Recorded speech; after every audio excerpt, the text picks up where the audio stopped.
Boxing King Media in association with Boxro. Spencer Oliver, all the way here in Doncaster. Your first time experience of GBM Sports and Izzy Asif. Tell me, what's the initial reaction to that show? Mate, I love small hall shows. You know, I love grassroots shows where champions are developed. You know, where champions come through, and the atmosphere is brilliant. It always is. 50-50 fights. We see a little bit of everything tonight. So yeah, that was top class, man. Really, really good, and the production was really good as well. Any particular fighters tonight stood out for you? Because a lot of these guys, you've probably seen them for the first time. Yeah, no, a lot of them I've seen for the first time. Joe Jenkins was one that stood out, you know, a kid that had beat Ben Whittaker many years ago, but still stands on his record and then went away from the sport, come back. He looks impressive.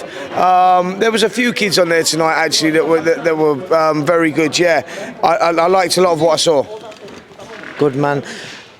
With regards to Joe, I think like you said there, it's weird. We mentioned it on comms earlier. He fought Ben Whittaker as a welterweight, and now Ben's a light heavyweight, and he's a bloody super lightweight. Well, you know, this happens. I think Sean Porter, who went on to become, what was he, lightweight world champion? He beat Alexander Usyk, or Usyk beat him. Well, they boxed as amateurs anyway, and Usyk ends up the world heavyweight champion. So there you go.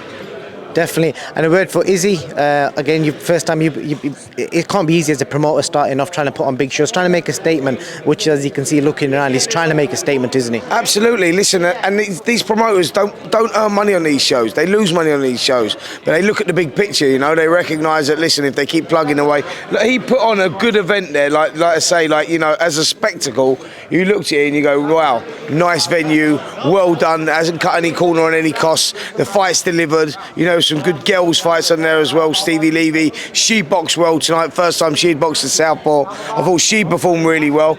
I thought it was just real entertainment. Like I say, like, these are the things that really get me going. Like, I love coming back. I ain't been to the Doncaster Dome. I've got to tell you, I ain't been here for probably 20 years. And I can't even remember who was boxing on the show then, but it was back in the day, early days of Sky. So I haven't been here for a long, long time. So it's good that Izzy's bringing boxing back, you know, to Doncaster, and he's talking about wanting to do it all over the country. Yeah, he's doing the right thing, man. It's good. Definitely, Spence. Moving on, I've got to speak to you about the hottest topic in boxing today. We saw a reaction from Conor Benn. He's finally spoke yesterday. An article was released from The Sun. In short, and rather than going through the whole article, there basically appears to be the blame's being put on contamination. What's your initial reaction when you... Because Eddie mentioned it the day before they were suggesting contamination. So what was your reaction to that? Well, a little bit disappointed with it, if I'm honest. I think he should just put his hands up to it now. I know they're talking about contamination, and it could be in eggs or it could be in chicken. I mean, like, really? He's just admitted to failing another one as well, by the way, another VADA test earlier on. So 2 separate tests now that he's fouled. Listen, mate, look, come on. I mean, I'm a fan of Conor Benn as a person. I like Conor Benn as a person. I'm not a fan of what's happened here in this whole situation. Eubank having to make the weight that he had to make. What's happened when it's come to light now with, you know, Conor Benn failing a drugs test, or a positive test. He done a positive test for the fertility drug. Yeah, I'm not happy about this whole situation, mate. I think he should just put his hands up and say, you know what? You know, I'm guilty. You know, he's failed 2 tests now, and now they're going down the road. And I get why he relinquished his licence. I understand that. Because when you relinquish your licence, you can't be banned. You know, he said, oh, my dad ripped up the boxing board licence many years ago. Yeah, OK, he done that. He said, so you can't be banned, and he can go and get a licence elsewhere in the world. But what he's going to try and do now is take it to the courts, and then in the defence, he won't have to prove his innocence. They'll have to prove that he's guilty. So it changes slightly, you know. And that sort of like tells you, well, why did you give up? If you truly believe you was innocent, why have you given your licence up? You know, because he was saying it was about misconduct and the way that the board dealt with it. How are the board meant to deal with it? He failed a test. You know, it was a positive on a test. And it's all right saying there's only traces, yeah? It's all right saying, oh, there's only traces in my system. Well, if you're washing something out of your system, right, there is only going to be traces, isn't there? What I'm saying is, how did the traces get in there? And I know they're talking about, you know, contaminated, you know, chicken and eggs and everything else, but come on, man, what are you meant to believe here? You know what I mean? I'm talking about sport. I nearly lost my life in this game, yeah, through dehydration.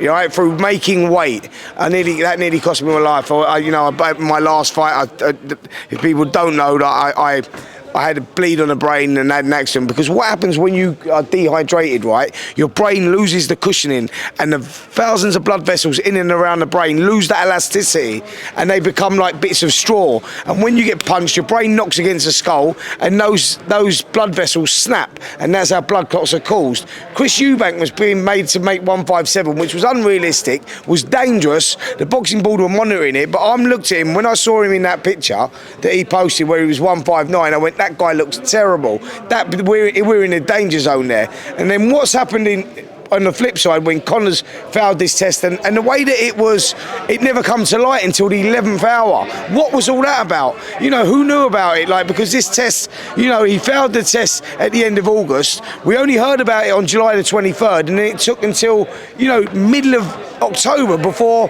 they fight week. Yeah, that's what I'm saying. It took some fight week before they decided that they was going to do anything. I mean, really? What the fuck is going on there? I mean, that is crazy. I mean, the whole thing is a big mess, but, you know, why shouldn't I be vocal about it? You know, I nearly lost my life in the ring, and I want the sport as clean as possible. And as it stands, because Conor hasn't proved his innocence, and I wanted him, he said that he wanted the chance to prove his innocence, and because he hasn't, I've got to take this stand on it. Do you know what I mean? And this is not a personal dig. I'm talking about the sport. I'm not talking about the individuals. I'm purely talking about the sport here. What's your view on this whole thing with eggs? Because I've read on the Sun article, I don't think Conor's actually said this himself, but it's been mentioned on the article, and from what I've read, people are saying you've got to be eating like 30 eggs a day, which is like 200 eggs a week. Yeah. Is that... I spoke to Dominic Ingle earlier, and he said bodybuilders eat 10 to 15, so eating 30. You can't, mate. The fucking world's strongest man would only eat 6 or 8 eggs a day. Look at this geezer, he's pumped up. He'll only eat 2 eggs a day. Do you know what I'm saying? You can't eat fucking 30 eggs a day. No human can eat 30 eggs a day. What the fuck are you going on about, man? That is just insane. Let's have it right. Do you know what I mean? I don't know if people are just scared to say that, but I'm not. You ain't eating 30 eggs a day, mate, and that's facts.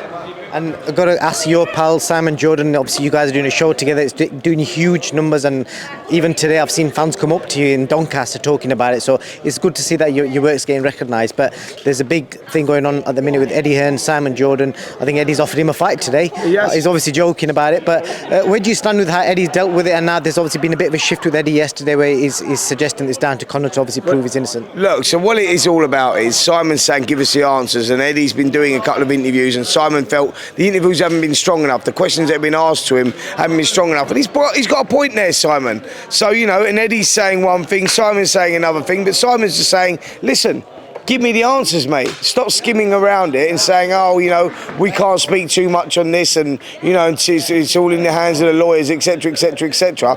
Everything that's coming out is just getting worse and worse and worse. You know, he's just admitted to failing another test as well. But he's saying because of the small traces, it's contamination. I don't get it, mate. Honestly, I really don't get it. And so, yeah, that's the way I feel about it. And Eddie also mentioned your interview with Chris Eubank Jr. And to put some context into it, people are saying the suggestion is that Chris was sectioned under the Mental Health Act a few weeks ago. No one knows if it's true or not.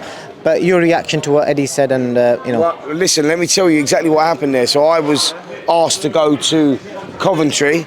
I was asked to go to Coventry to interview Chris Eubank Senior and to interview Nigel Benn, because they were doing a tour together, believe it or not, after all this had happened, which I thought was bizarre. So I thought, right, I've got to go up there and see what's going on, because I originally thought I was going to meet Eubank, and then when I got there, it was like, oh, Nigel's here as well, and I'm like, what? What's going on here? Like, what's going on with their sons? How are they doing an evening with together? Which is insane. So I spoke to Nigel. Nigel said he couldn't do it for legal reasons. Totally understood. Asked Chris, and Chris said, yeah, I'll do it. First question I said to Chris was, Chris, how are you, mate? How are you feeling? He said, Spence, I'll tell you exactly how I'm feeling, mate. He said, I feel like the weight of the world has been lifted off my shoulders. You know, as an ex-fighter who was injured in the ring and the dangers of making weight, how serious this could have been for my son. I lost a son last year. I didn't want to lose another one. I knew he was in danger against someone like Conor, who was a monster. And I didn't even know then that he'd found a performance-enhancing drugs. He didn't even know that then. He said it was just the fact that the weight that they was making him make, he did not You know, he was worried about that. He knew that Chris Junior couldn't make that weight. At 32 years of age, he said it's unrealistic. As you get older, it's harder to make weight. Your body becomes dehydrated, and he was worried about the consequences of that. So I totally understood it, but asked me how his mental health was. He was fine. It was absolutely fine. You know, I heard all this about, oh, Chris is not in a great place, he's not well and everything else. And Eddie said he thought it was disrespectful me going up there and doing that. Well, actually it wasn't, because he was absolutely fine. And he was really happy that I went up there to do the interview as well. You know, we had a good chat off camera as well. He's in a good place. Thank you for that. I think the last question I've got for you, Spencer, is I did ask Dominic Ingle earlier this as well, so I want to ask you. So based on what you know and what's been said in the media from Conor and everyone, do you at this time feel Conor is innocent or guilty of taking performance-enhancing drugs? Well, it's not for me to comment whether he's innocent or guilty. It's for what's been put out there. And as we speak, as it stands, he's failed not one but 2 tests. He's come positive. They've come back positive on 2 different tests. There's traces, minute traces in 2 different tests. So I can only go by what I hear. Do you know what I'm saying?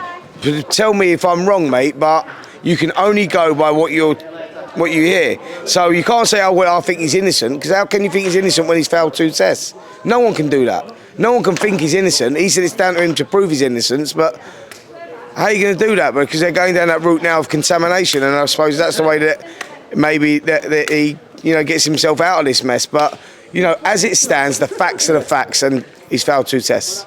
Spencer, appreciate your time. And just last thing, we just checked the numbers. 15,000 people tuned in worldwide to watch his show tonight. It'll probably get close to 20+K, but 15,000, that's big, innit? Lovely, mate. You know, that's what I'm saying. You know, people appreciate it. When we was on there, actually, he's got people from Australia, people from South Africa. Mate, you're making me a superstar globally, man. You know what I mean? I'm trying to work just on Britain. You're taking me global. Wow. Well, Spencer's price is going up after this. Spencer, appreciate your time. Thank you. Thank you.